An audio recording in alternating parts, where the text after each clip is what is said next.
Bonjour. Bonjour à tous et merci d'être avec nous ce matin et pour la journée, nous l'espérons, parce que une journée très intéressante et surtout d'actualité internationale se présente aujourd'hui avec de nombreux professionnels de terrain. Par contre, j'ai vraiment l'immense regret de vous annoncer, et je viens de l'apprendre, le désistement de Ronnie Broman, qui a eu un problème qui l'empêche d'être avec nous, problème dans son entourage qui l'empêche d'être avec nous ce matin. Donc, sans tarder, je laisse la parole à notre présidente de session, Madame Denise Houphouët-Boigny, qui est ambassadrice de la Côte d'Ivoire auprès de l'UNESCO à Paris. Denise, merci. Merci, Madame.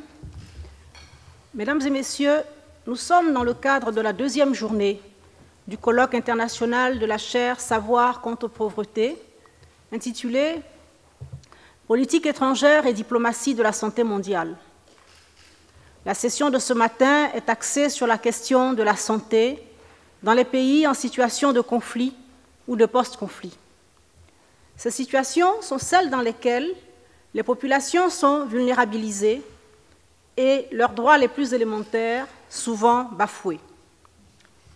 Il s'agira de réfléchir, et je cite Madame le professeur Dominique Kerouédan, que je voudrais remercier de nous avoir associés à cette réflexion. Il s'agit donc de réfléchir sur ce qui pourrait faciliter le respect du droit international et des conventions de Genève en vue de faciliter l'accès des populations des pays en guerre et des pays en situation de post-conflit à une aide humanitaire et à la préservation de leur santé dans un environnement de plus en plus violent à l'encontre des personnels soignants. Mesdames et Messieurs, c'est à dessein que les organisateurs du colloque ont décidé ce matin de faire un clin d'œil à l'UNESCO, Organisation des Nations Unies pour l'éducation, la science et la culture. On ne peut en effet évoquer cette organisation onusienne sans penser au préambule de son acte constitutif. Les guerres prennent naissance dans l'esprit des hommes. C'est dans l'esprit des hommes que doivent être élevées les défenses de la paix. Pour un bref rappel historique, je dirais que c'est en septembre 1921 que l'Assemblée de la Société des Nations approuve la création de la Commission internationale de coopération intellectuelle, composée à l'origine de 12 personnalités indépendantes et de dimension universelle dans le domaine de l'esprit, au nom de leur savoir et de leur probité scientifique, personnalités parmi lesquelles on peut citer Albert Einstein, Paul Valéry, Marie Curie, Sigmund Freud, etc. Cette commission, chargée de l'étude des questions internationales de coopération intellectuelle, est alors présidée par Henri Bergson, lui-même professeur ici au Collège de France, titulaire de la chaire de philosophie grecque. La Commission internationale de coopération intellectuelle devient en 1925 l'Institut international de coopération intellectuelle, qui se fondera en 1946 dans l'UNESCO, elle-même créée en 1945, en lui transmettant ses avoirs et ses archives, je dirais aussi ses savoirs. La création de l'Institut international de coopération intellectuelle est liée au sentiment de catastrophe qui a saisi les esprits après la Première Guerre mondiale.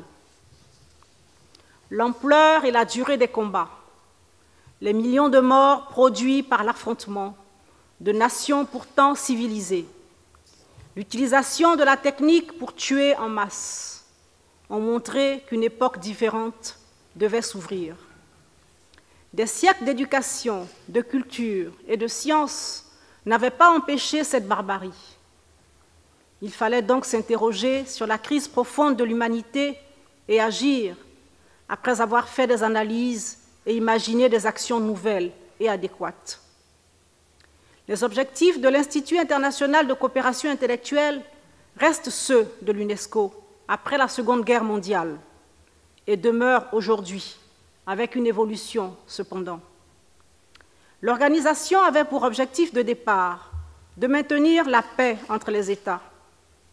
Actuellement, ce souci demeure, mais l'UNESCO cherche à mettre en place des moyens permettant de sauvegarder la paix à l'intérieur des États et se tourne ainsi vers le développement. Pour l'organisation, en effet, la paix et le développement sont les deux faces de la même pièce. Bâtir la paix implique en effet de donner l'espérance à tous, surtout aux plus pauvres, sur le plan économique, avec des budgets consacrés à construire et non pas à tuer et à détruire, mais aussi sur le plan moral et sur le plan éducatif. Dans ce laboratoire d'idées, une réflexion prospective est menée afin de repérer les grands débats du moment et les enjeux qui structureront les débats de demain. L'UNESCO propose des débats et s'implique dans des actions relatives à la culture de la paix, à la gestion des conflits, à l'éducation en situation de conflit, à la question du genre dans les conflits et à la consolidation de la paix dans les périodes post-conflit, mais aussi dans ce qui concerne la santé. Il est alors possible d'évoquer, par exemple, tout ce qui a trait aux sciences de l'eau et à l'accès à l'eau potable, quand on sait que 6 000 enfants meurent chaque jour à cause de l'eau, à la bioéthique, à l'éducation, à la prévention au VIH-Sida.